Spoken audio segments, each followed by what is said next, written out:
Tango 1 at the top, we are at Pop-Up Vehicle. 10-4, Tango 1, you have control. Tango 1 copy. Stand by. Stand by. Integrity, passion, resilience. That's what this place was built on. That's what our community is founded on. Don't act like the example, just be the example. This is the home of the greatest fitness community in the world. We're trying to create strong, able bodies, resilient to injury with a gas tank to get shit done. If there's one thing from this podcast, it's about taking immediate action, find the problem, fix the problem. This is your opportunity. It's either a hell yes or a fuck no. It's that simple. You're ruining the Tango 1 podcast. Now is the time to take action.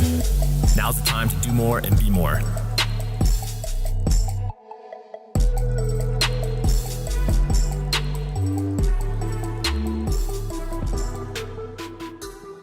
All right, welcome everybody to Tango 1 Podcast. I'm your host, Tony Smith, just like every single week, trying to bring people on who are going to inspire us to all do more and be more, take actions on your goals. Today, my guest is Daniel Skidmore. Dan's a fellow conjugate tactical coach. He's a Cadre DS entrepreneur. He also, we're going to talk about all the things he's done and the different things he's got going on, but he's an Air Force Special Operations vet, a business owner, a father, a traveler, and a jiu-jitsu hobbyist. I'm not sure how you qualify that because you seem like you know what you're doing to me. But man, thanks for coming on the show, brother. Yeah, thank you for having me. It was great meeting you last week, and we've thrown a couple of things back and forth already, so it's good to get on and chat. Yeah, I was pumped to get you on here, and I was kind of like I was saying just before we get on there, we didn't really get to chat too much at the course, which kind of makes this a little bit more natural, other than the fact that you're standing there with your nipples facing me.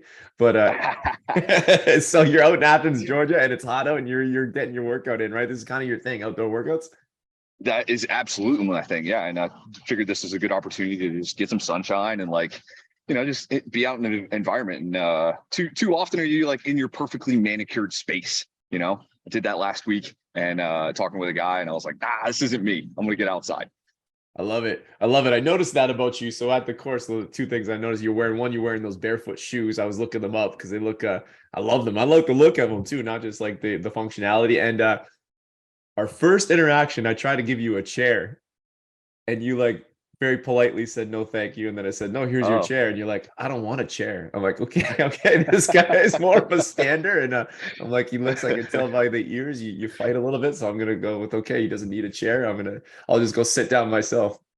No, I appreciate you doing that. It's the gentlemanly thing to do, but at the end of the day, it's a great opportunity to get some mobility in and just be moving, right? If you find yourself sitting too much, things tend to lock up. And I do a lot of driving as well. So I was ready to just stand or stretch. That was it. Yeah, man. How old are you? 35. Ooh, goodness. Oh, geez. I'm like 10 years older than you. I just find driving of all things crushes me the worst. Crushes me. Yeah. Yeah. So man, sorry, go ahead. I do so much of it. So, about a year ago when gas prices were crazy, I have an F-150 and it was crushing me. So I was like, we're going to check out this electric vehicle thing, but you got to charge it every so often. So it's a really good opportunity to get out of the car every hour to 2 hours. And I use it to get a little mini session in. Every time we stop and charge, boom, we're working out or we're doing something. And that's, just to stay more active. And it's good having a little boy as well. He's got to get out of the car and be active. So just leads to the active lifestyle, right? Yeah, man. I mean, you got the battery car, the electric car. I just switched to a diesel this week. I wish I would have. Man, I'm getting 1,000 kilometers on a tank. I was only getting 500 on my old truck. So we kind of need the trucks for the gym to get shit back and forth from the locations. But yeah, I like what you're saying. So has that always been kind of your modality? I know a lot of you guys who are in the military and whatever branch it was, just kind of work out when you can. Is that where this all started, or? Well, not really. I mean, yeah, when you first start, you look at it as your job, right? Now, when I was 18, really trying out for special operations, you're always outside, always wet, never dry, never quit, never die. That's kind of our gig. And you're training more like a endurance athlete. And then as I evolved, got more and more in the gym, and then got into competitive exercising, competed in CrossFit for a couple of years. So that led me into the gym. And then eventually in 2017, I started leading Ruck Events. And so those are all, outside through the night, all day affairs. And then we were more about transitioning outside. and being in the elements. And there's something special about being dirty and nasty and, you know, overcoming that obstacle as well, that I try to embrace as often as possible. And I still like, man, I'm standing outside the gym. I was just lifting out inside, but, you know, kind of try that blended approach. And that seems to be my gig. Yeah. So when you talk about the Go Ruck events, man, that's a pretty cool thing. And like rucking is really taken like, it's like it's a very common in like in anybody's world now these days. And I think like any fitness guy who knows much about people, keeping people in shape, rucking is like I love it. It's one of my favorite things to do. Unfortunately, where we live is very flat, but still you throw my vest on or my pack and just go for a walk. It puts you in a different headspace. Even when I don't even leave my little safe neighborhood, let alone to go out, you know, walking in the woods, it just takes that to another level. So with Go Ruck, I didn't even realize they had been around for so long. How long have you been involved with them, or how did that come about?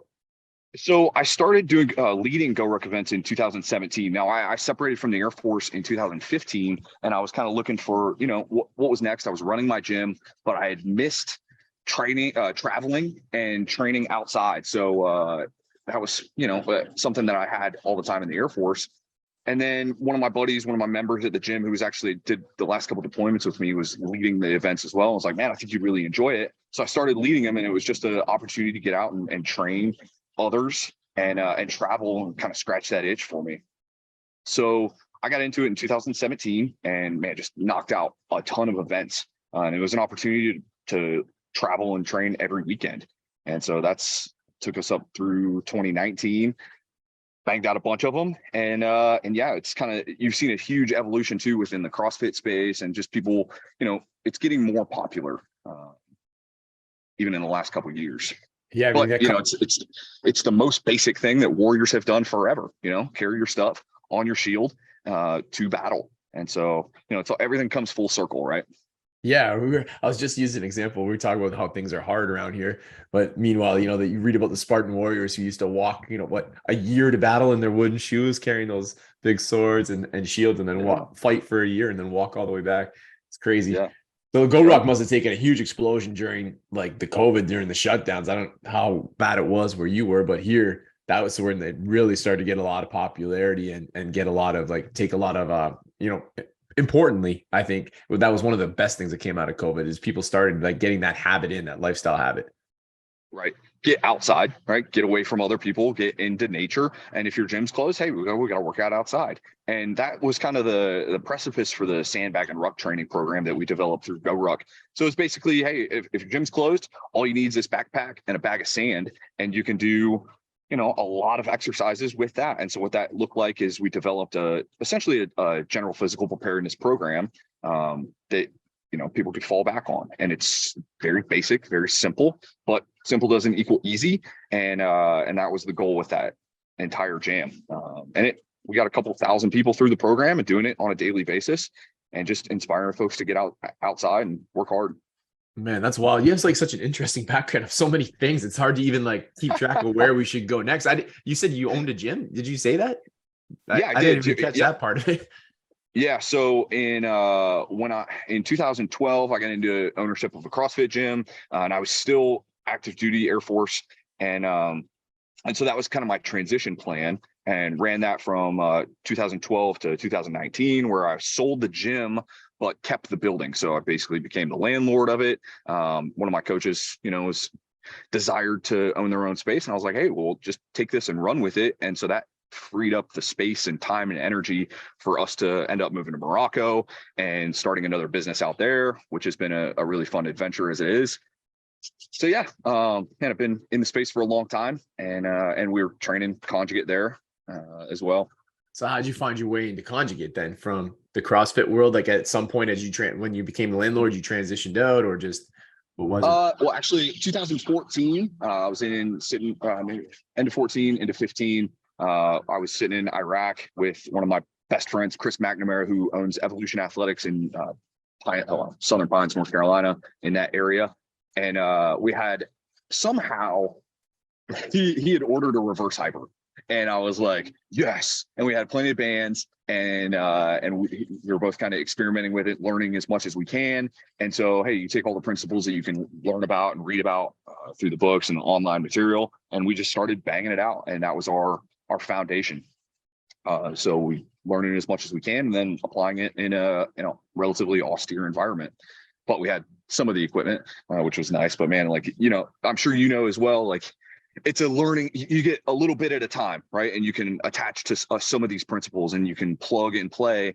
And over time, they start to add more value of like the little things that make everything come together, which is the conjugate method. That's how it started off with us.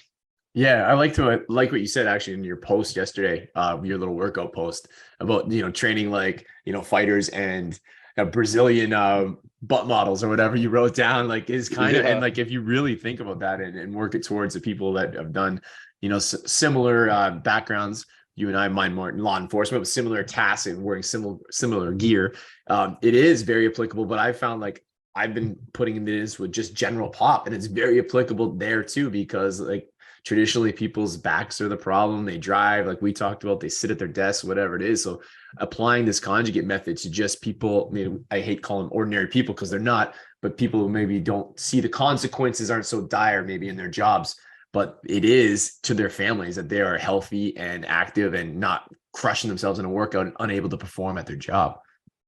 Yeah, I can't take credit for that quote. That was a JP quote. He said that, man, and he's got some good ones. Oh, it was so perfect, because so often you see guys with the priority of like doing backflips, and yes, it's sexy and it's entertaining, or walking on your hands. And I fight with my wife all the time about this, because she goes through these little phases of like, I want to get a muscle up, I want to do a handstand. I'm like, all right, well, would you rather choke people or be able to walk on your hands? And so, bringing it back to the butt model thing is like, hey, what are your priorities? And if I say I want to have strong hips, I want to be able to, grapple somebody, I want to be able to move for a long time, I want to be powerful. Well, how does that translate? And I loved what he said, because it is kind of true. Like, hey, build a strong set of hips and legs, and you're going to last way longer in the long run. And that's our goal. Yeah, 100, man. I think like I love what you said too about that, and the wife, and you guys remind me of us with like you, especially. I don't want to skate by the whole hotel in Morocco thing. My wife and I, before we were left policing, we didn't know where we were gonna go. We just knew our hearts were not in policing anymore, and we actually went to Panama, we went to Costa Rica, scouting out places to buy, and with no plans of ever having a gym. Fitness was just kind of like a passion and something necessary for our roles in our lives, and to hear that you guys actually pulled the trigger on that and did something is wild. Like when you did, so we went around that room doing intros, and I brought a guy with me he's barely 21, super strong kid, awesome kid. But we're all doing the intros, and he looks at me, he goes, I don't know what I'm going to say. These intros are crazy. That guy said he has a safe house in Morocco. I'm like, I don't know what's going on here, man. So what is that all about? Like, that's the most interesting thing, like that you've said to me. And like you've said tons, but that stuff is what really perks my mind. Yeah. So in 2018, 19, we were really going through it in North Carolina, running the business, had some like, traumatic things go on. We had a flood. We had 5.5 feet of water in my building, flooded out our gym. And it was just like crushing. And amongst all the life issues that you have going on with everything, eventually we were like, yeah, we need a vacation. And my wife is from Morocco. So her mother is fully Moroccan. She speaks the language. She, grew up there until she was about 10. She was like, hey, we should, vacation out there. Let's just take a couple weeks. And so we booked our flights. I spoke zero Darija, which is the dialect of Arabic that they speak there. And we got on a flight, and we were like, all right, we're getting away from it. Simultaneously, we're in the conversations of like, hey, one of my coaches wants to buy the gym, so maybe this is a good transition. We'll work this out, and we ended up having the opportunity to renovate a boutique hotel there. So we took a basic Moroccan home that hadn't been converted into a boutique hotel, and we purchased it. And then 2019, we started on the renovations. Well, what happened the rest of 2019?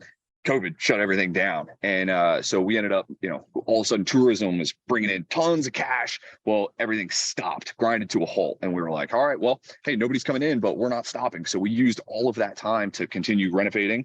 And we have an 8-bedroom boutique hotel in the Marrakesh, Morocco, right in the ancient Medina, which is a UNESCO heritage site.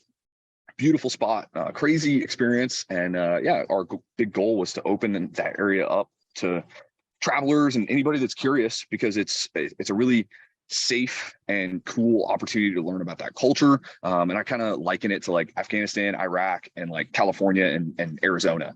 You know, it's A blend. it's got all this cool kind of blend together. But my experiences have been super safe, very welcoming, and very affordable for anybody that wants to come. And so our goal is to share that with others and share the life. You know, it's a really cool part of the world. Do you get to spend much time there? Do you like, how does it working with you working here and there and, you know, and fathering and like all the other stuff you got going on? Yeah, we go quarterly. So for the first like year and a half, you know, and one of the nicest things about this whole environment is now you can work remotely. And so my stuff with Ruck, setting that up is an online platform. I could shoot the videos from anywhere and then post, and then just, you know, have a great community on Facebook and Instagram and just have a presence there. And then about what was quarterly, and it still is essentially, I'd come back, stack a bunch of Ruck weekends. So we'd run events when I'm back, make a big impact, and then go back to Marrakesh for the nice weather when it's cold here in America. And so that's been really good. We had our son out there, fantastic medical experience. I mean, if you want to get anything done, like that's the place to do it. And yeah, it's been really cool. Man, that is so cool. And with your kid, you mentioned a word that I love hearing is curiosity.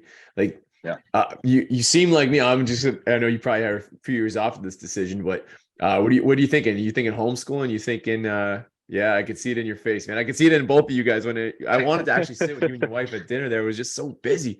Look at everybody trying to, you know, so, but I could see it. What are you thinking about that? Yeah, that's kind of the direction that we're leaning. And luckily, like, you know, you never know how your significant other is going to handle all these like life issues. You know, you've been pulling in every direction of like, you know, all these decisions to make, and the way that, you know, you can find awesome places everywhere you go. But as much as we travel and as much experience that we want to have, like, it just makes sense to have them with us all the time. And that's the number one reason why I separated out of the Air Force, was to have time with my family and to be present. And so it wouldn't really be in line with those goals if I was like, all right, Pollux, you're 5 or 6, I'm gonna ship you off to school for you know, all day and not have that connection. And you only have those years for so long. So that's the direction that we're leaning towards. But also, like, you know, you got to socialize your pets and your dogs so they don't get weird. But yeah, so get them into all the activities. But that's where we're leaning right now. Yeah, we're fine. I mean, I got 2 boys, 10 and 8, and they haven't gone to school since I guess my oldest went to school for a few years. COVID hit, and that was kind of like a perfect tryout for us because we had always talked about it. There was a commitment. There is quite a commitment from my wife, though. We had to have that conversation. Like, she's obviously more capable, I think, of the education side of things. I can help with the experiences and all that, but we had to have a real good conversation about, like, she had to back out of the business a little bit to afford more time and those kinds of things. But the socialization, I know that's what everybody says.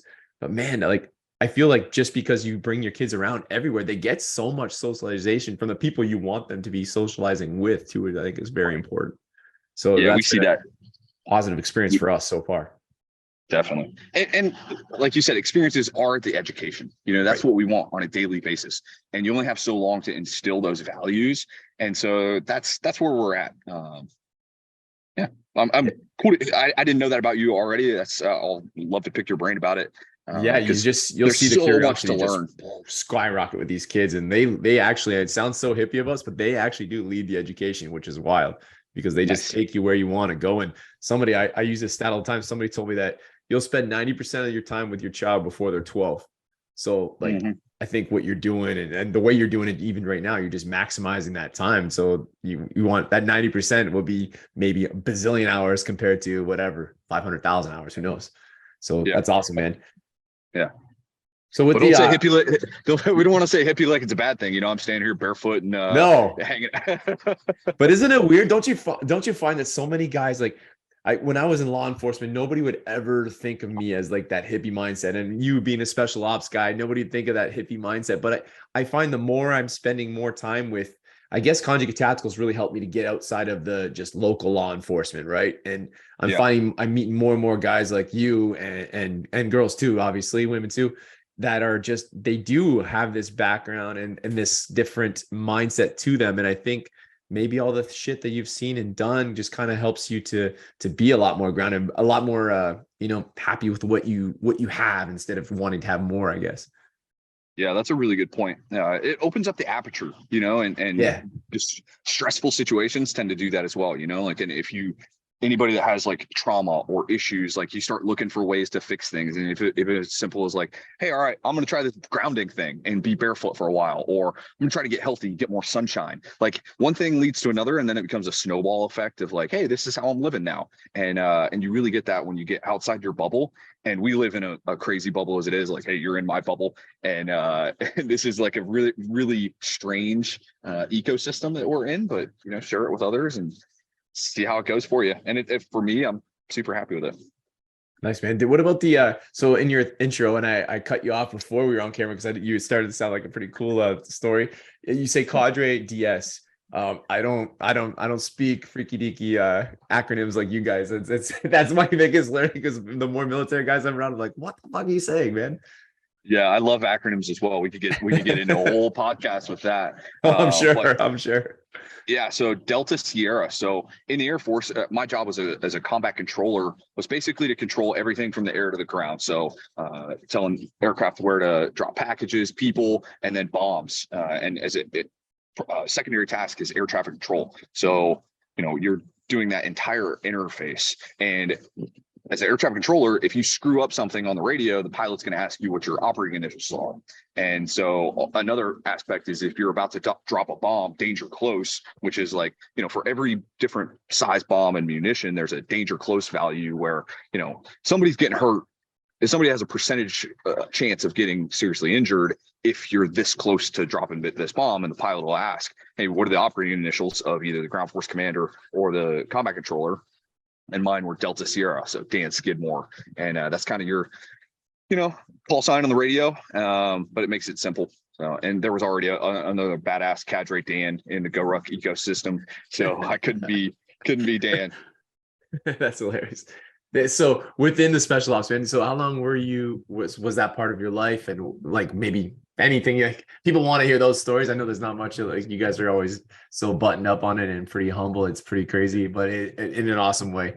So yeah, anything you can share would be awesome. I'm an open book, man. Yeah, I did 2006 to 2015, hit a couple trips to Afghanistan, 2 to Iraq, went to middle of Africa, did the humanitarian aid down at air traffic control down in Haiti when they had that earthquake. And so, yeah, I had a really interesting like gambit of different experiences. Ended up working for our tier 1 unit, the 24th STS, and I had a blast, but you know, just an awesome phase that set me up with a lot of cool experiences. So yeah, happy to talk more about it. Your Haiti mission got you an award, right? You had the 12 top airmen. What is the award? Something like that? Yeah, 12 outstanding airmen. Yeah, that was just kind of an all-star year. Every year the Air Force designates like from each big branch one guy to kind of represent, and so that was a big award that I got. And like my mid-20s is the 12 outstanding airmen of the year for, like, you know, I had a deployment to Afghanistan, did the actions on there, and then the Haitian air traffic control deal was all kind of wrapped into it. And then right after I got that, I had one of the biggest setbacks in my career as well. So it was like, hey, you know, we're built up, and then let's have an ego check kind of thing. Isn't it that way? The world seems to humble you right away. I'm telling you, man, every time I've had something like it always works like that. And then I think it helps you climb back up, though. It's because you never seem to fall as far, I find. Yeah, that's a good balance too. I mean, I was young and needed that kind of kick in the teeth. So yeah. So what if there was one place you like, what was maybe your fondest memory, like of like maybe the culture or whatever that you got to experience through that? Yeah, I mean, just it's the cumulative experience is something else. I did meet, like, I met my wife in Kurdistan. She was out doing top secret special ops things as well. And so, you know, just the people you meet along the way, and that becomes your experience and your brotherhood. That's I never know that about your wife too. That's crazy. I bet you not many people have that story. Yeah, we don't really we don't publicize that a lot, but that's, you know, that's the truth of it. And she was actually doing way cooler stuff than I was probably. And so, but hey, but you got that smile for some reason, right? Were you were you outside training? Basically, yeah. I think I just kind of come back into civilization from like being way out in the middle of nowhere. And I normally have like shaved head, scruffy, hillbilly redneck beard half grown in. And I think I was doing split jerks.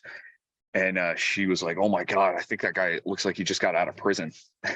And I was like, "Oh, well, yeah, basically." Oh, that's hilarious. My wife was a drug cop, so and she used to the drug enforcement unit and gangs. They always gave us all of our work and our missions. So I remember she'd come in to brief us, and I'd always try to get my mask off as fast as I could to to try to make the eye contact. It finally worked after years and years. But yeah, that's pretty funny. So man, what do you think? Like, what's next? What do you got on your plate? What do you plan to do? So we've got a bunch of Go Ruck events lined up. We got probably our biggest thing is Sandlot. It's in the Go Ruck games. So we take a bunch of awesome obstacle course race athletes, kind of everybody's a world champ of something in the capacity, and do a big competition. That'll be in the next couple weeks. And then I've also got a band company. So a couple years ago, I started Ruck Rap, which is essentially just teaching people how to voodoo floss their ankles and their knees and their hips. After doing so many Go Ruck events, I'd given away so many floss bands. And I finally like cut my last 7 foot in half and given it to this football player that had 2 torn hamstrings after a camp at like West Point that he was going to. He's actually continued and he plays there now. But we were going through the airport, and he was like limping along, carrying his helmet. And I was like, "Hey man, what's going on with you?" And so I cut my last floss band in half and hooked him up as we were going through security at the airport. And I was like, "All right, well, got to figure out a way to start a business around this, because this is not a good business plan." And so we started that. It's evolved into bulletproof bands. So just, through COVID, supply chain issues, and we've taken it back off the shelf, and now we're just trying to help educate people on like mini training sessions, bulletproof in the body, and what you can carry in your toolbox, which is on your back, affectionately known as a rucksack. And that's what we're working on. Yeah, and you're treating them like you're using. I was looking at your stuff there. You're treating them like also like flossing, but also as like resistant bands to do tricep push downs on, or anything like while you're out doing whatever, right? That's a dual purpose to it. I haven't done any flossing in a long time, but you said that, it makes me think. I've been healing myself with this hamstring. I popped a hamstring around a 100-meter dash, like a 43-year-old man would be doing, and this thing is not healing.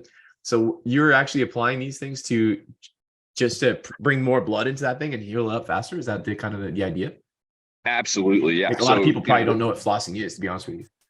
Yeah, so wrapping anything in compression. This is another injury thing acronym. I'll give you CREAM, right? Compression, rest, energy work, aqua and aminos, and then a mobile mindset, and to heal anything. And obviously, I'm a big compression fan. Learned all from Donnie Thompson, who everybody either love or hate the Caterpillar. But yeah, so give credit where it's due. But the process of compression or flossing, we're doing a lot of different things there, tacking it down, you're moving through, but also whenever you're restricting blood flow or like tourniqueting something, your body's got a natural response to, hey, I'm going to build up pressure and then flush blood back into that area. And so specifically for the feet and the ankles, where you don't get good blood flow as it is, man, we're demanding blood flow instead of just trying to like encourage it with maybe like KT tape or elevation. If I can build up like a dam and then release those floodgates to get those nutrients kicking, that's what's really helping, what we believe is help speed up healing. Nice. Can you repeat that acronym for me, please? I'm like taking CREAM. notes. This is me. Yeah, CREAM, right? So it's a little like the Wu-Tang, cash rules everything around me. Yeah, so compression, right? So wrap it before you smash it. And this is just kind of like getting away from the rice, which is rest, ice. We don't want that, right? We don't want the ice. We want to compress first, because we're pushing out swelling, and then we're encouraging blood flow to an area. And then rest, hey, if you got to take a couple of days off, but also training around it. And then energy work. So just the positive vibes that you're giving to something. So saying words, right? Healing words, it makes a world of difference. And then like vibrations or scraping, the techniques like gua sha, right? It's a very common physical therapy thing. So that's the energy work towards it. And then the A would be aqua and amino. So addressing nutrition, right? Getting enough protein, amino acids, and then staying on your recovery through hydration and the nutrients that you get there, and then having a mobile mindset. So even if you are, busted up, hey, you got a bum hamstring, or I've got what seems like 2 sprained ankles in the last week of jiu-jitsu, but finding what you can do and keep moving, right? Hey, if you got one side that is not working, train the other side, build it up, but stay moving and stay mobile so you don't lock up and, have other issues down the line. Yeah, I like that last one, especially. Like, I think a lot of people don't think about that. The energy too is another interesting one. I was having a conversation with somebody who's into some like alternative type of like healings. And they're talking about my knee and saying that, with my knee and my hamstring bugging me, like knees can be a sign of an ego problem because you're unwilling to bend. And I'm like, I'm pretty sure I just popped my hamstring. But like, if you're thinking of like, the world seems to give you what you need, then maybe it is true. And like, I'm like, well, when I broke my ankle, I was fine. Like, but then the response was a broken ankle means that you need a turn in your life.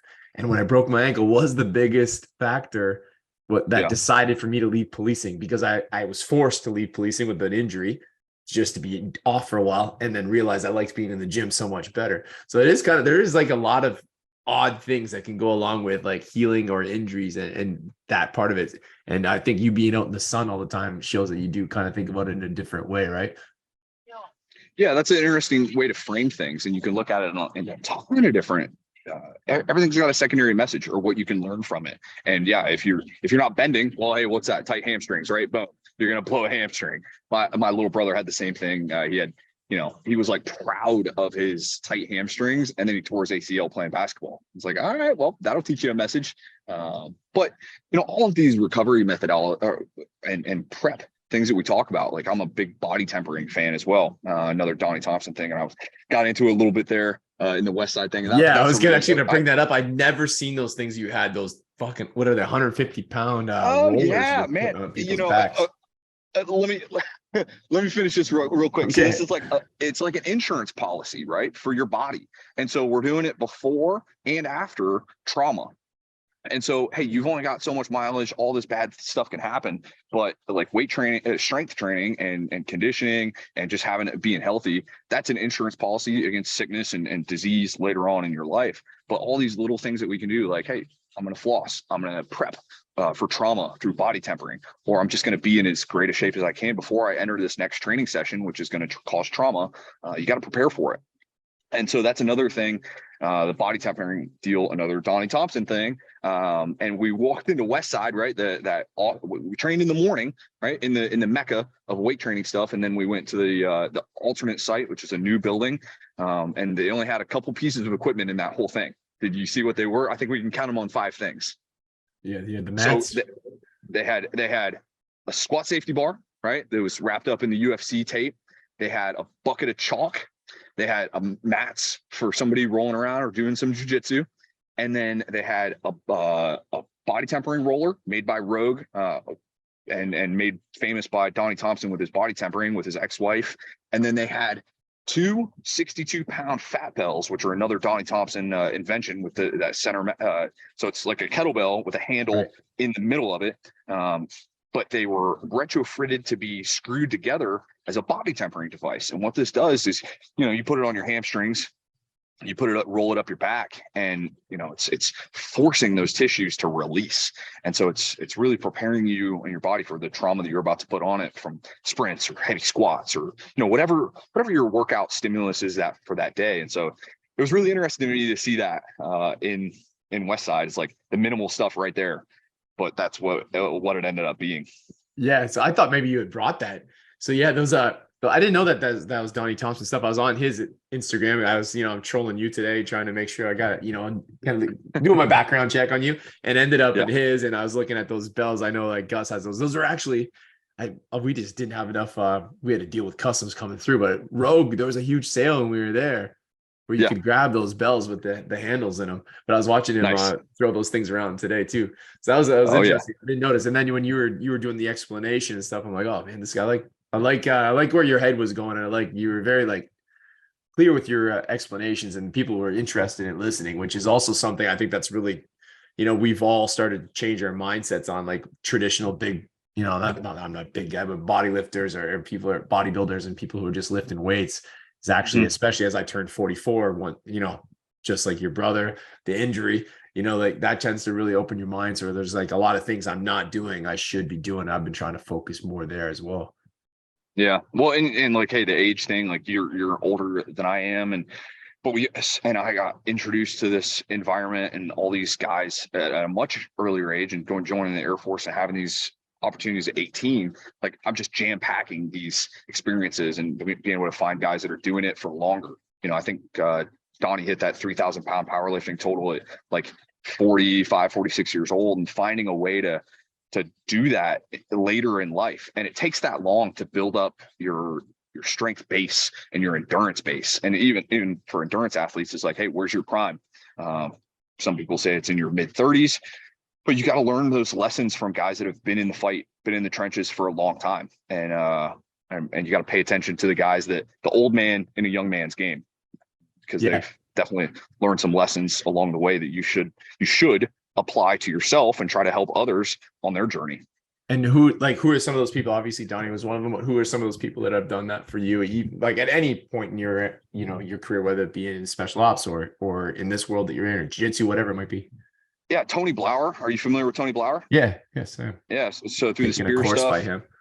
Yeah, I got introduced to his stuff early on, and so I love their fear management and approach towards self-defense for yourself. But then, I'm a big I've become addicted to jiu-jitsu. It's been a really good outlet for myself. I told my wife that when I moved to Morocco, I was like, I want to become an artist. Well, I suck at painting or drawing, or I can't play music for shit. So martial arts, I'll just stay down the warrior path. And so all the guys that we train with there, I've got a great group of instructors.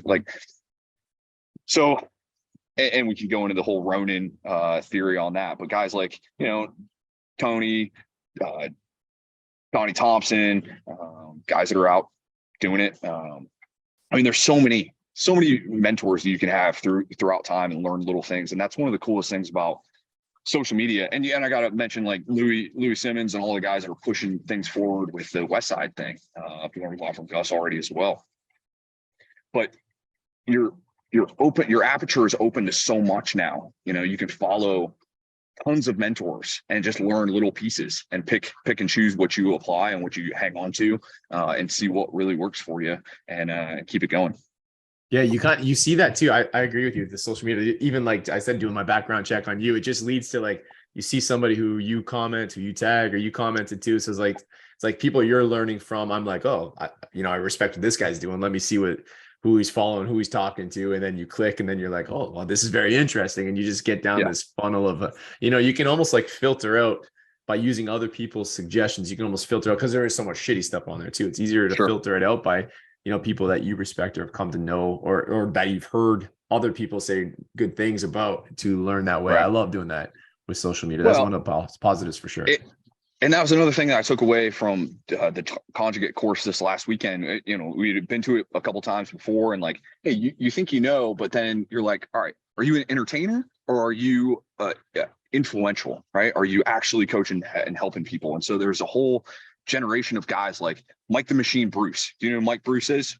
Do not. All right. So Mike is like this neck guy. He's the neck Zilla. And I'm a big neck strength advocate as well. But, guys that have been in the trenches, Bud Jeffries, right? Like guys that are just miss that utilization of social media that makes everything so popular. And this is the what we're in now. But where do those things come from? And what are these methods? What's the base in them? You can't forget those things. And when guys do come up with something, like paying homage to whoever's bringing that out, or where you learned it from, because you probably didn't make it up, right? Only so many guys are coming out with new ideas, and I'm not necessarily one of those guys, right? I just want to help share it with others that, I come in contact with, and do a good job of saying, hey, this is where I got this from, and, paying respect where you can.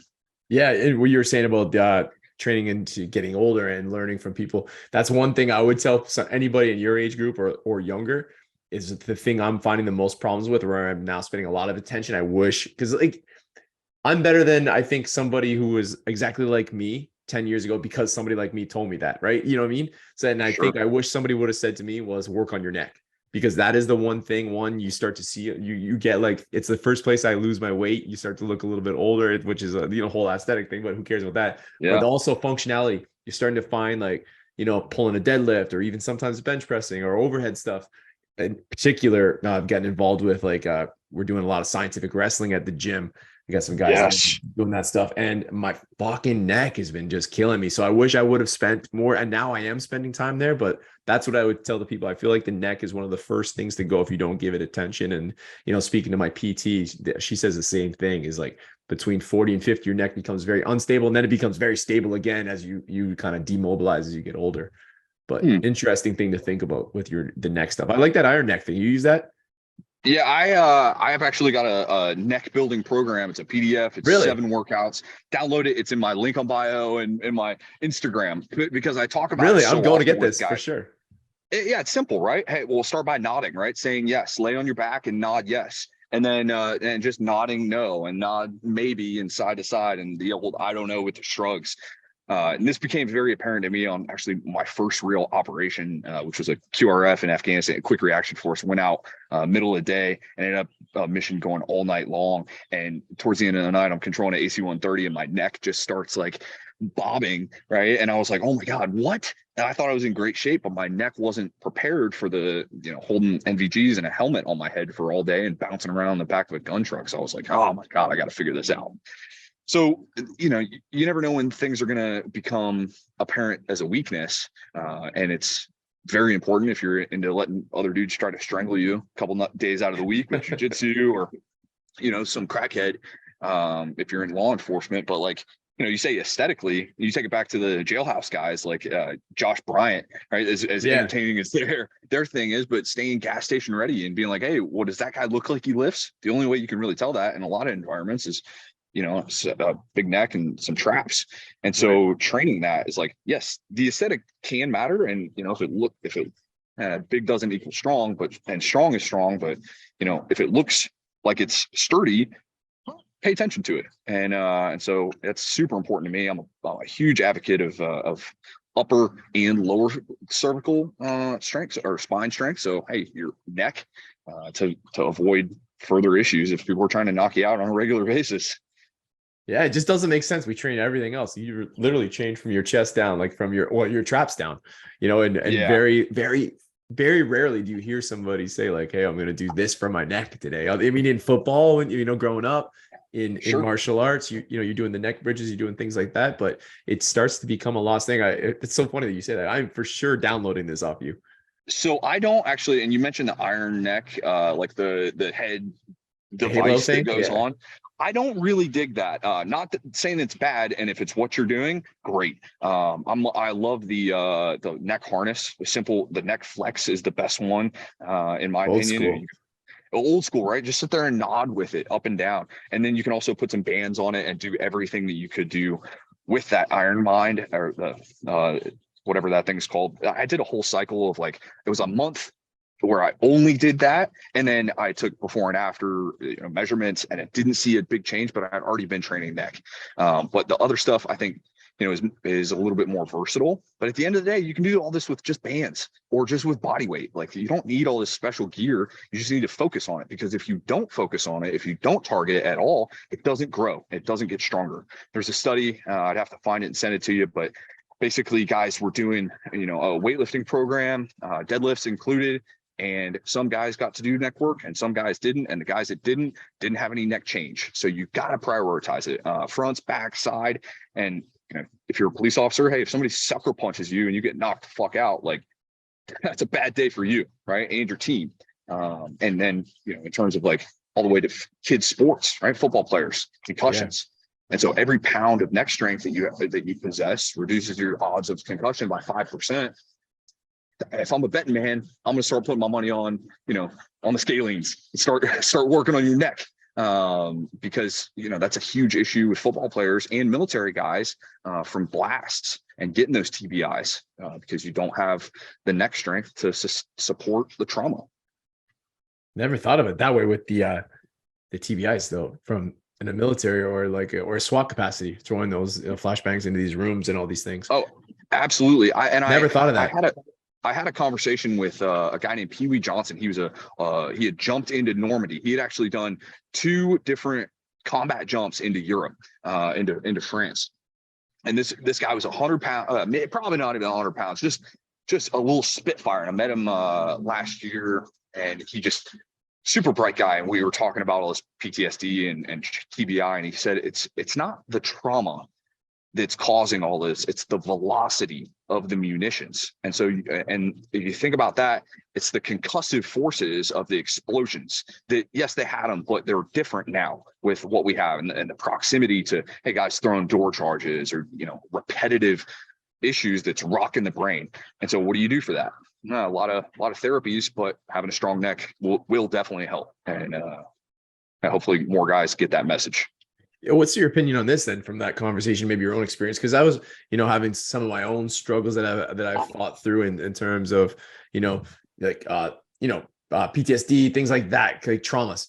I'm always wondering, I wonder what, the egg before the chicken, or what is the action? Is it all the concussions from football? Is it the blows to the head? Is it we were idiots back then, throwing flashbangs, nobody wore head, protection, all these things. Is it all these things? Or is it the other things, the things that you're seeing, the things that you're doing?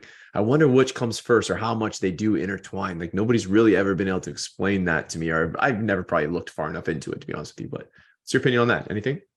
It's cumulative, just like everything, it stacks. And so when we're digging that hole, everything is stress, right? They're all little layers to the puzzle. But how often are you doing anything to put back into that bank, right? And build back. So do meditative exercises or strengthening exercises or mindset stuff of hey, are you giving yourself permission to be in these traumatic environments and do what you got to do to, win the day or protect yourself?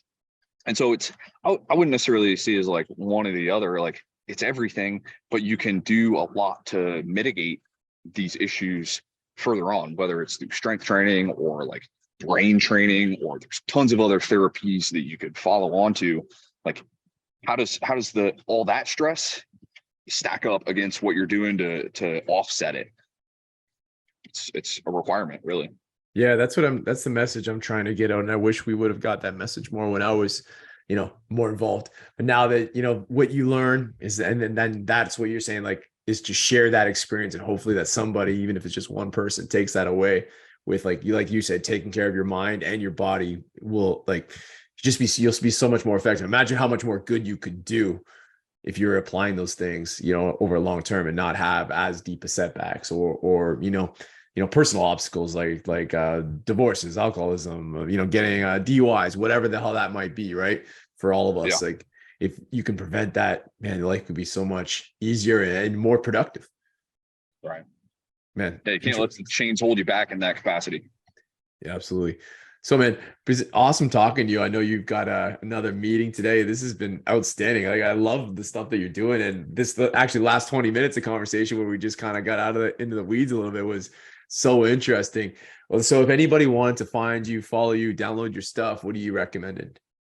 I'm on Instagram, Dan Skidmore 11. Try to chat with everybody. If you got questions, hit me up. I'm here. Facebook, Cadre DS.